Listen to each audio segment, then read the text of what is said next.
and welcome to the first installment of my new series, Airbrushing 101. So in today's video, we're going to be talking about the art of airbrushing your foundation. In this video, I'll be discussing as well as demonstrating the dial settings, lever control, coverage, and of course how to get your perfect shade. So if you're interested in any of these topics, then please keep watching. So I just wanted to start this demo off by showing you that my skin is far from perfect. I do have some heavy dark under eye circles, a fair amount of redness, lots of hyperpigmentation, as well as acne scars, and these are the things that I do try to cover up on a daily basis. So my routines always start off the same. I start by taking my Clean & Clear Deep Cleaning Toner and I just tone my skin to get rid of any dirt and oil. Then I like to prime my lids, of course.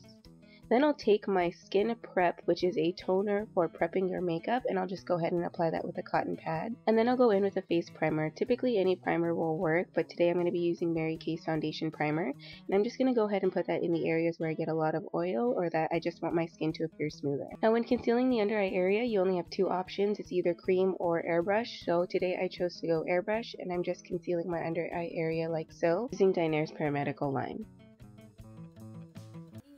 Foundation shade can be a little bit tricky with airbrush makeup. The first thing you want to do is go ahead and identify your undertone. My base shade is golden olive. I have an olive and predominantly yellow undertone to my skin, so golden olive matches my base shade perfectly. Now it does need a little bit of a booster, which is one of the reasons why I love airbrush makeup. You can definitely customize the shades to match your skin perfectly. So what I like to do to get my perfect match is to mix 10 drops of golden olive with 2 drops of nutmeg. Now nutmeg is just a shade darker than of course golden olive.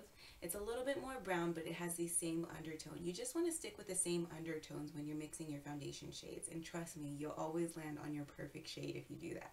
If you're still having trouble finding your perfect shade or just identifying your base shade, definitely take advantage of the different brands' shade finding tools. Those tools are there to help you locate your best shade.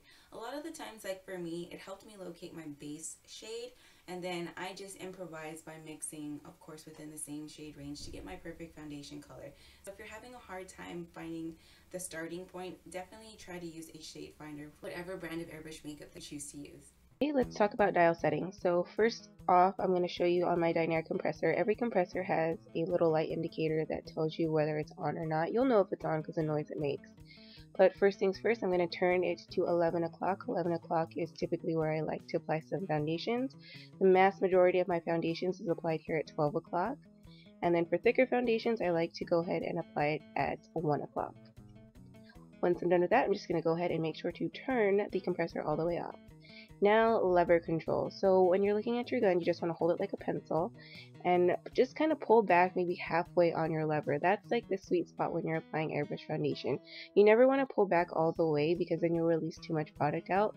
Pulling back halfway gives you a lot more control, and lever control really is the secret to being able to do any part of your makeup with airbrush. Now for foundation, you can either use one shade or take 2 and mix them together. So today I'm going to mix 2 together.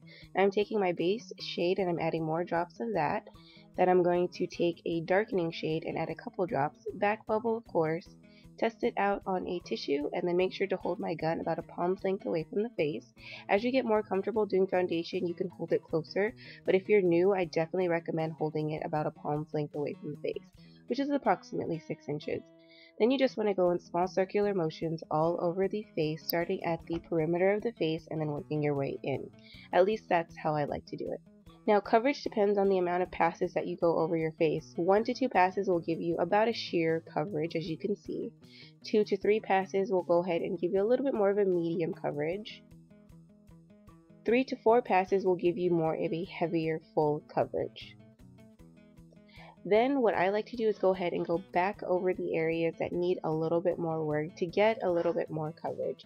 So it all depends on the type of makeup that you're using. Of course, the thinner makeups are going to give you a sheerer coverage, and the thicker ones are going to give you a more heavier coverage. And of course, as always, after foundation, just clean out your gun. So what to do next? So with airbrush foundation, you don't really have to set it because it sets shortly after contact, but what I like to do is go ahead and set my under eye area. And I also like to set any other area on the face that tends to get a little bit more oily. So if you have oily skin, I definitely recommend not skipping this step. If you have dry to normal skin, don't worry. Then I like to go ahead and apply a setting spray to my skin. And then to take off any excess overspray, I like to just take a baby wipe and just go ahead and go over my hairline just like so to get any excess product out. Now this is the end result, of course, and with a little bit of practice you'll be able to achieve this in no time. So I just want to go ahead and give you a close-up of my skin post airbrush foundation. As you can see, it is very smooth, even. The blemishes are concealed, and of course I have the most natural finish. That natural finish is why I love using airbrush makeup for my foundation. So that is about it for the ins and outs of airbrushing your foundation. I hope you found this video helpful, and if you still have any questions, concerns, or comments, please put them in the comment box below. I'd be more than happy to help. Thank you so much for watching, and please don't forget to like, comment, and subscribe. Bye!